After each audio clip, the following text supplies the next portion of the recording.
Hey Braden, this is Adrian Gomez with 212 Athlete. I really appreciate you coming to the camp, and I'm excited to look at a little bit deeper into your throwing motion and see where you're at. Out of your back leg, you actually get into a 102 degree squat, which is pretty good. You sit very, very well on that back leg, and that's what we want you to do. So coaches are killing it right now. As you plant, the back leg, everything looks good. Your knees inside, but I like to say that your knees traveling this way, and at the last second, it comes through. You actually do a good job of keeping your back leg on, which is actually pretty good. So I'm not too worried about that. But let's look at as you plant right here. See here. As you plant, I'm going to take a measurement off your knee, and we're going to move. So it has a little bit of movement. I wouldn't say it's a lot. About 9 degrees where you plant, and you got to move and then come back. So there's a little bit of a movement with the front knee, and what that does is all it does is just has to stabilize a little bit faster so your hips can drive through. But it's really minimal. That's something that you can definitely work on. So moving into the next phase is when you plant that front leg, what is your angle out of the double leg? So right now you're 114 degrees, so it's really, really, really good. Good extension with your hips. That's fabulous. And let's move to look at this. We're going to move and see if we can look at this angle. It's 130 degrees. And as you're about to throw, it increases even more. So let's see. So your knees coming back before and your hips are rotating. So that looks like really, really good with your hips. Hips are rotating, your knees coming back. The only thing that's going to make this lower half better is that stabilizing that front knee, and it's called external rotation. And we just got to make sure that that's more firm on the front leg. So moving on to the posture, let's look at your posture at ball release. So you're what we call a B posture, A, B, and C. What we want to do is we want to take your posture, and it looks pretty good. I want to get you back a little bit further. I know that seems like a lot, but when you come through, it's actually going to keep. You're going to go from here to there, here to there. So you're going to have less movement. Right now you're from here all the way to there, and that's a big movement. We want to minimize this. So if you can stay back, and I want to see you stay back this way and not forward. Try to stay on this line, driving through. Okay, so let's look at, so I definitely want you to work on that locking in that head position, because that's who you are. This is who you are.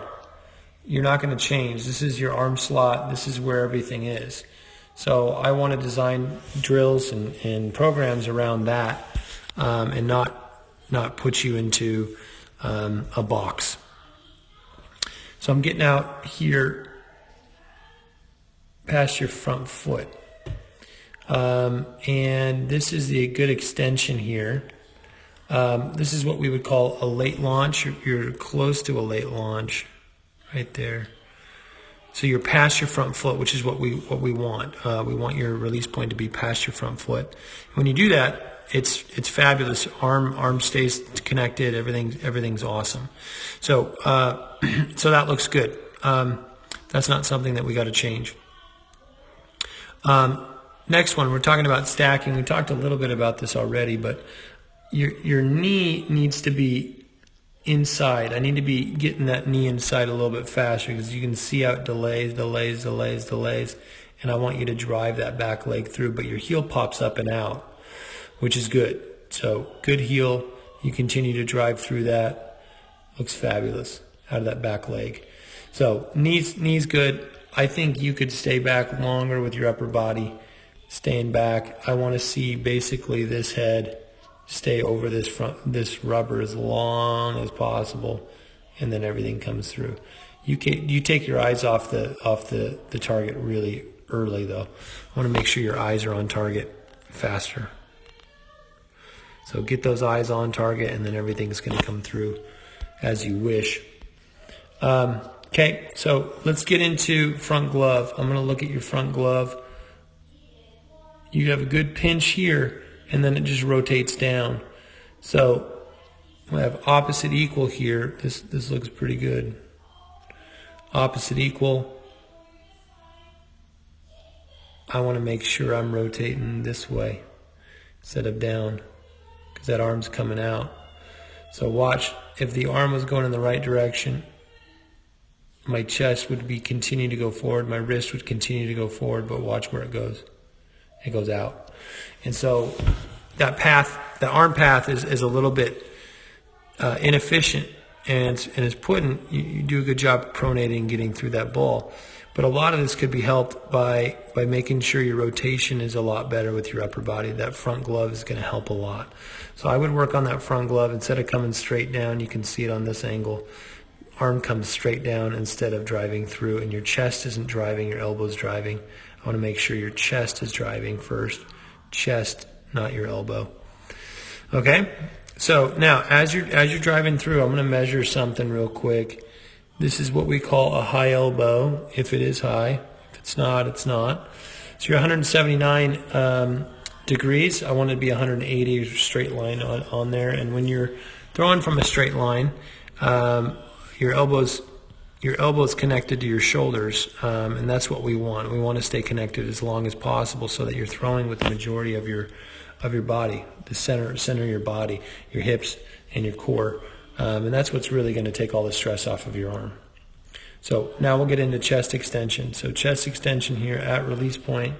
You do a fabulous job here. I'm going to take a measurement off your back hip. 38 degrees. I want it to be about 48 degrees. So we have some improvement that we can make with there, driving your chest a little bit better. So, chest extension is definitely something you could work on. Instead of going through with your chest, you're actually coming up. You can see your elbow rise. Your elbow is rising. Instead of right here, this looks fabulous. Let's see if we can get that arm path and that chest path through, but let's see how far up that goes. And that's not really helping your chest extension angle either. So, okay, last thing we're going to talk about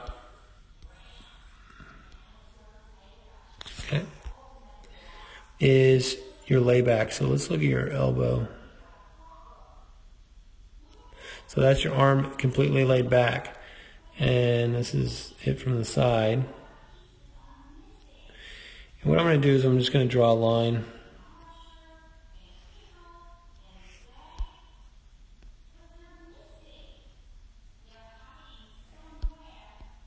Sorry. There we go. Okay, so watch this chest, or this wrist. It goes outside. I want to maintain this angle as much as you can here, but we still go outside of that. So I'm not going to say like I want to be a robot, but I want to reduce this wrist. Instead of it going out, I want it to stay on almost on top so that I can keep my elbow bent. See how your arm almost goes straight? It's still straight.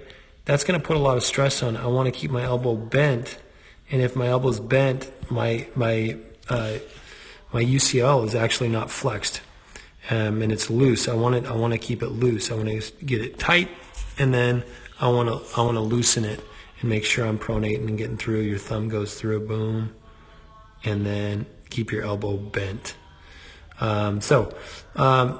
This is what we call hand fly out, and that's something you need to work on as well. So chest extension, hand fly out, your front knee, stabilizing, your front glove, and stacking. Those are the things that you need to work on. Think of each weakness as a mile an hour, and if you work on this consistently, you're going to see a big difference in your throwing motion and you know what, your arm as well. The arm's going to feel better. So thanks for being a part of 212 Athlete.